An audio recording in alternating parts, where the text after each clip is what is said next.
मारुतीमधलाच video आहे। आम्ही संध्याकाळी उशिरा आलो होतो, 12:30 वाजता कालच्या व्हिडिओमध्ये तुम्ही बघितलं। आणि हा सकाळचा व्हिडिओ आहे। आम्ही छान असं तयार वगैरे झालो आणि इथं जवळच नाश्त्याचं चालू होतं। नाश्ता खूप छान होता, एक महाराष्ट्रीयन असा नाश्ता होता। म्हणजे सहसा तर तिकडं ना सगळं आंबट वगैरेच असतं, पण आम्हाला काही खायला नको वाटत होतं। पण इथला नाश्ता छान होता, त्याच्यामुळे किती गर्दी पडली होती ना, 5 मिनिटात तर त्यांचा सगळा नाश्ता संपला असेल। आणि नंतर आमचा इथं व्हिडिओ शूट वगैरे चालू होता, सगळे नाश्ता वगैरे करून आल्याच्यानंतर। कारण आधी पोटोबा केला, कारण आधी जर पोटोबा नसता केला ना तर मग बाकीचं दिवसभर पुन्हा काय मिळालं असतं नसतं, काही सांगता येत नाही दिवसभर। एकदा सकाळी नाश्ता केला म्हणजे टेन्शन नाही राहत, म्हणून आम्ही सगळ्यांनी नाश्ता केला आणि छान असा नाश्ता होता। आणि नंतर मग इथं व्हिडिओ शूट वगैरे चालू होते, गजरे वगैरे घेऊन ठेवले होते। आज आम्ही गेलो होतो आंघोळीला, लांब गेलो होतो मी आणि रागीने, कारण तिच्या पुरीला चहा जर नाही दिला ना, असलं तिनं कालवा करायची ना, अख्खी गाडी हादरत होती तिच्या लाड्यानं, म्हणजे तिच्या रडण्यानं चिरकण्यानं। त्याच्यामुळे ना अगोदर आम्ही जाऊन म्हणलं चला आपण आंघोळ्या पण तिकडंच करू आणि चहा बिस्किट तिला एकदा चारलं ना तर मग तिचं दिवसभराचं टेन्शन राहत नाही। मग तुम्ही बघितलं ना, आम्ही तिकडून आल्याच्यानंतर पिऊ किती खुश होते, का तर तिला चहा आणि बिस्किट आम्ही खाऊ घालून आणलं होतं। नाहीतर मग तिचा जर एकदा पट्टा चालू झाला असता ना, तिनं आम्हाला पण कोणाला नाश्ता करायला दिला, एवढं रडून तिनं धिंगाणा घातला असता। त्याच्यामुळे मग तिचं सगळं आधी खाऊ पिऊ तिचं उरकून घेतलं, आमचं पण उरकलं आणि मग आलो आम्ही आकाशगंगा पाताळगंगाच्या ठिकाणी। इथं ना म्हणजे डोंगरातून पाणी येतं का कुठून येतं माहीत नाही पाणी, पण पूर्ण झरे चालू होते तिथं, पाणी असं एकदम धबधबा होता पाण्याचा छान असं। तर तिथं आलो आम्ही आणि इथंच तर बघा मी किती पळायची मिठी आहे माझी। इथं ना माझं काहीतरी राहिलं होतं, अगर सगळे पुढे गेले होते त्याच्यामुळे मी आले होते इथं सगळ्याच्या अगोदर। तर मी चिकटी मागं राहिली होते का कशामुळे पळत होते मला बी माहीत नाही, पण ती मागून जात होते फटाफट।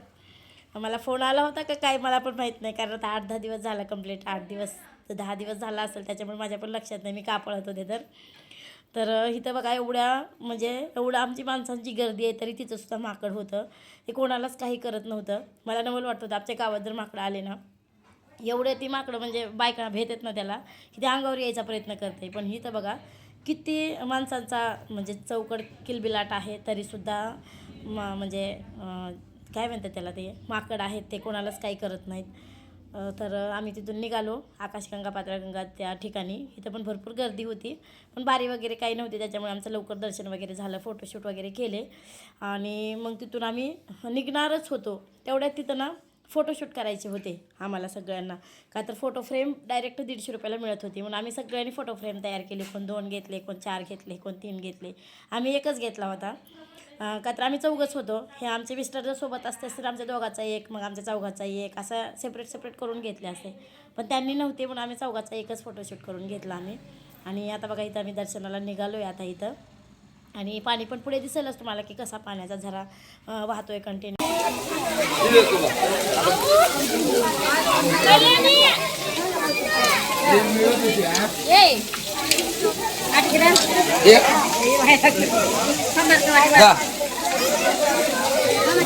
बघा बघ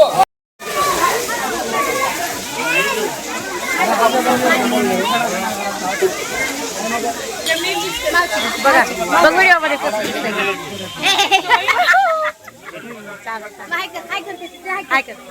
हाय गुड मॉर्निंग अगं म्हणलं कोणत्या देवाला आलो आपण, गोविंदा का नाही अगं पाताळ म्हणते आकाशगंगा। तर याच्यामध्ये पाण्याचा व्हिडिओ काही आला नाही, कोणाच्या मोबाईलमध्ये केला होता ही समजाच लक्षात नाही, तिनं व्हिडिओ केला होता।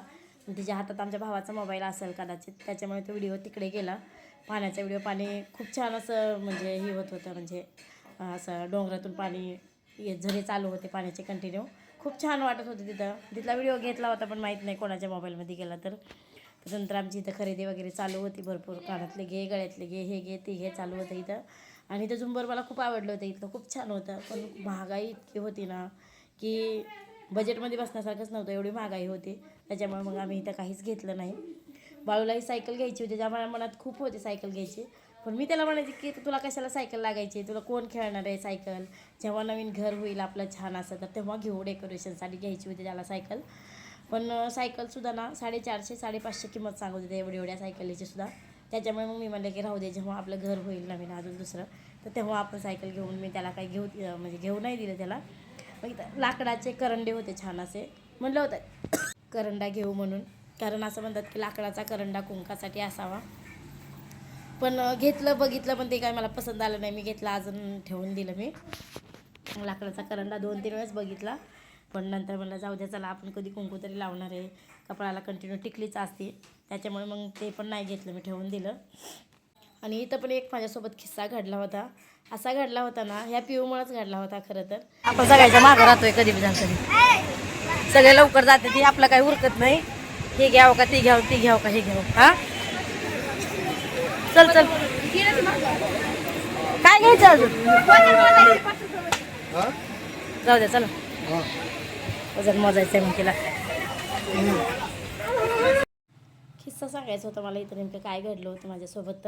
तर पुढे आम्हाला फोटोशूट करायचा होता, फोटो फ्रेम वगैरे घ्यायचे होते. तर तिथं मी काय केलं ना, माझ्या हातातली पर्स रागिणीच्या हातात दिली.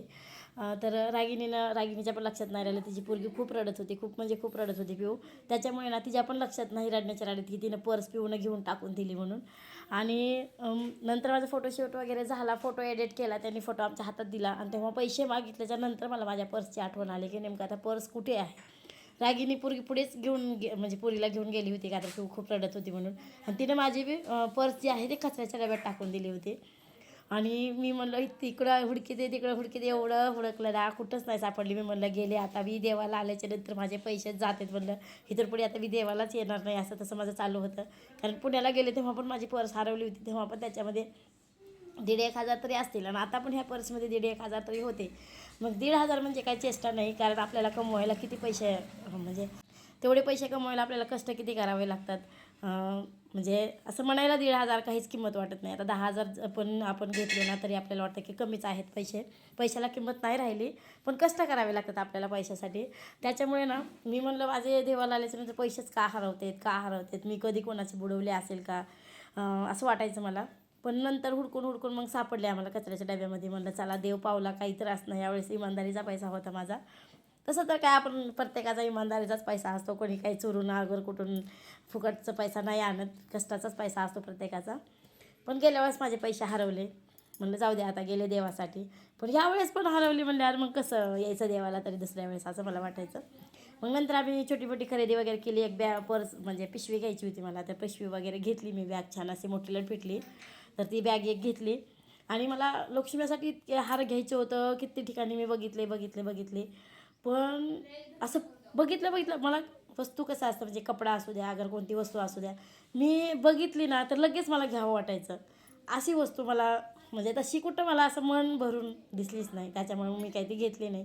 कारण कधी पण झालं तर कपडा पण घेताना, साड्या वगैरे घेताना मी काय करते, पूर्ण दुकान पालतं घालायचं. आणि जेव्हा एखादी वस्तू असे दिसेल की ती वस्तू जर मी बघितली तर मग माझं त्याच्यावरचं मनच हटू नये आणि मी ती घेतल्याशिवाय मग बाजूलाच होत नाही.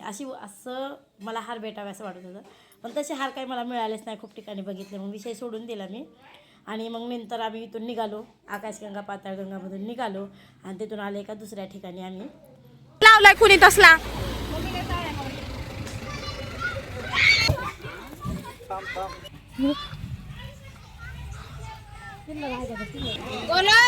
कसलं भारी वरी बघ.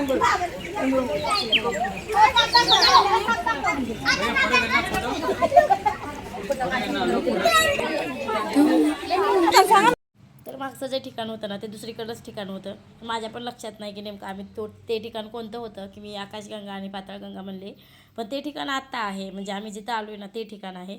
ते महागटलं ते कोणतं ठिकाण होतं मला माहीत नाही, त्याच्यामुळे मग मी आकाशगंगा पाताळगंगा म्हणले. पण ते नव्हतं, कारण पाण्याचे झरे इथं पुढे आहेत. व्हिडिओ बघितल्याच्यानंतर लक्षात येतं, तुम्हाला मागं पण व्हिडिओमध्ये म्हणलं होतं की पुढे जसं मी व्हिडिओ बघत जाईल तसं माझ्या लक्षात येणार आहे की मी नेमकं कुठं आले, काय आले. कारण मी इकडल्या भागात कधी आले नाही, त्याच्यामुळे माझ्या लक्षात पण नाही राहिलं की नेमकं कुठे जातो आहे. तर आत्ता फायनली आलो आहे आम्ही त्या ठिकाणी जिथं पाण्याचे झरे चालू होते, कंटिन्यू डोंगरामधून पाणी येत होतं. आता इथं पाईपलाईन केलेली दिसत होती, पण नेमकं कुठून पाईपलाईन केली ती, कशी केली ती काहीच माहीत नाही. पण इथं कंटिन्यू पाणी असतं. आकाशगंगा आणि पाताळगंगा म्हणजे पाताळातून पाणी येतं असं याचा अर्थ आहे. आणि ते एक देवीचं मंदिर आहे. तर फोटोशूट व्हिडिओ करायला अलाउड नव्हतं, तरीसुद्धा हे दृश्याचे सगळे फोटो काढत होते. पण देवाचा काय फोटो व्हिडिओ केला नाही. तरी पण सगळं म्हणत होते की मी थोडासा घेतलाय, तर पुढे बघू आपण तिने घेऊ.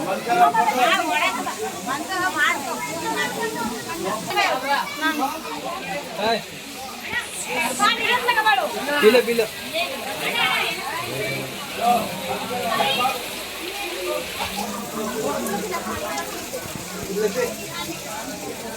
पाणी घ्या थोडं तोंडात घ्या.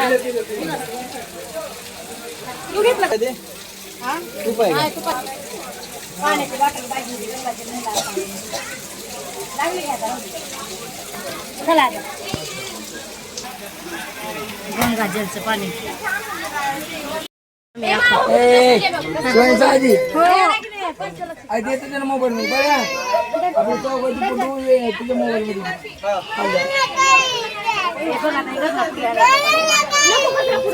शिवानी जागा दाखवू का?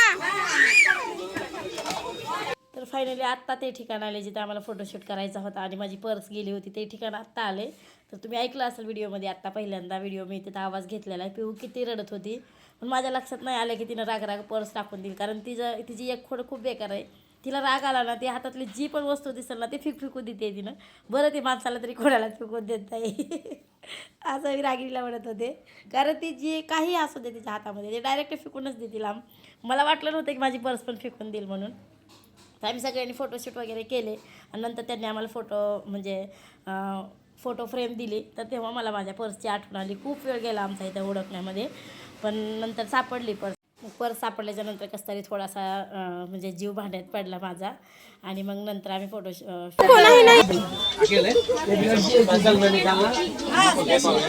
मंदिरवाला चर्चावाला भैया महागच आहे.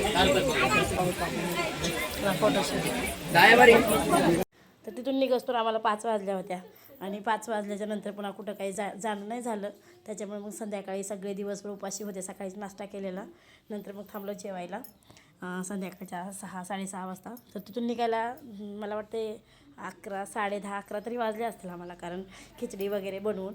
तर 2 ते 3 वेळेस सगळ्याच्या विचारानं खिचडी बनवली होती.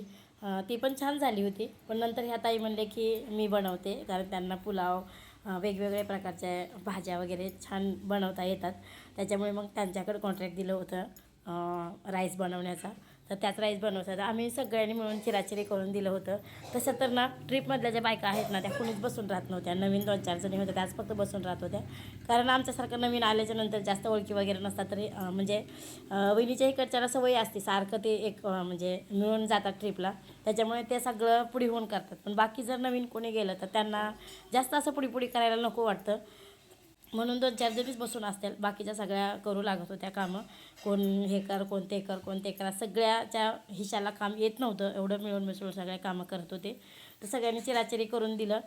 बटाटा, पत्ताकोबी, कांदा, हिरव्या मिरच्या वगैरे सगळं कट करून दिलं सगळ्यांनी. आणि मग त्या ताईनं पुलाव बनवण्यासाठी इथं खिचडीला फोडणी टाकली.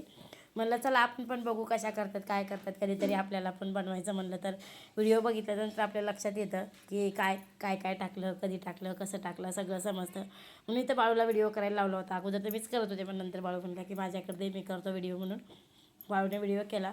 आणि नंतर तांदूळ टाकण्यासाठी नाही तर त्यांचं हाताचं माप होतं, हाताच्या मुठीचं. तर त्या हिशोबानं ते तांदळाच्या 7-8 म्हणजे आपल्याला किती करायचं त्या हिशोबानं तांदूळ टाकायचे. आणि नंतर पाणी पण त्याच हिशोबानं, कारण त्यांची सारखंच ट्रिप असते. त्याच्यामुळे त्यांना सवय झाली होती की किती माणसांना किती लागतो खिचडी. तर कारण नवीन माणसाला एवढं लवकर लक्षात येत नाही की आता किती लागेल, काय लागेल, लवकर लक्षात नाही येत. तर इथं नंतर वरून थोडासा कलर टाकला, कारण त्यांना कलरचे राईस पाहिजे होता, म्हणून हळद पण टाकली होती. कलर टाकल्यावर असं हळदची गरज नाही लागत, पण हळद आणि कलर दोन्ही टाकलं होतं इथं. आणि एक आजी होत्या इथं. तर आमचा इथं खिचडी शिजती तोपर्यंत ते आजी सारखंच यायला लागले. त्यांची मिठी होती की म्हणजे कोणाला कुंकू लावायच्या, कोणाला साखर द्यायच्या, कोणाला काय द्यायच्या, आमचं मंदिर बांधायचं आहे असं तसं म्हणून ना येत होत्या सारखंच. मग कोणी त्यांना 10, 20, 5, 50 असं दिले पैसे. तरी पण त्या आजी पुन्हा तीनदा यायच्या सारखंच. मग आम्हाला वाटायचं की त्यांना राईस पाहिजे का काय, कशासाठी येतात, काय येतात माहीत नव्हतं. कारण त्यांचं खाणं वेगळं आणि आपलं खाणं वेगळं. तिकडं कर्नाटक भागात खूपच खाणं वेगळं असतं, आंबट वगैरे खातात ते. म्हणून त्यांना वाटायचं की म्हणजे आम्हाला वाटायचं त्यांना आमचा भात आवडेल का नाही आवडेल, द्यावं का कसं करावं असं वाटायचं. पण आम्ही दिला पण असता. पण नंतर त्यांनी खाल्ला असता ह्याची गॅरंटी नव्हती, कारण ते आमच्यापासून गेले की लगेच त्यांनी आंघोळ केली. म्हणून मग आम्ही त्यांना राईस वगैरे काही दिला नाही. कारण प्रत्येकाची खाण्याची पद्धत वेगवेगळी असते, त्यांचं आपल्याला पटत नाही आणि आपलं त्यांना पटत नाही. म्हणून मग आमचे सगळे जेवणं वगैरे झाले. इथं बराच उशीर झाला होता आणि लाईट गेली होती त्यातल्या त्यात, म्हणून अंधारच दिसत होता चौकड. आम्ही सगळ्यांनी छान असे जेवणं वगैरे केले आणि राईस पण खूप छान झाला होता. आणि त्याच्याबरोबर ना लोणचं, चटणी, मिरचीचं लोणचं वगैरे खूप काही होतं. ककड्या खूप साऱ्या घेतल्या होत्या सोबत, कैऱ्या होत्या, पुन्हा बीट होतं. इतकं होतं ना ते आपण घरी पण तेवढं व्यवस्थित असं खाऊ शकत नाही, एवढं छान होतं जेवण तिथं. सगळं सलाड वगैरे घेत होते सोबत सगळेजण, त्याच्यामुळे सगळ्यांनी पोट भरून जेवले. सकाळी एकदा नाश्ता केला की दिवसभर कशाचाच वेळ नाही लागत होता, कारण फिरण्यातच वेळ जात होता आमचा सगळा. म्हणून खायला असा टाईम भेटत नव्हता. चानाचुना, कोणाचा आईस्क्रीम, कोणाचं काय चालू. पण चानाचुना खाल्ल्यानं काही पोट भरत नाही. पोटासाठी जेवण हे लागतंच एका टायमाला का होईना. तर असो, चला आता व्हिडिओचा एंड करते. व्हिडिओ आवडला असेल तर एक लाईक नक्की करा. व्हिडिओला कसा वाटला ते पण नक्की कमेंटमध्ये सांगा. तर चला, श्री स्वामी समर्थ, बाय.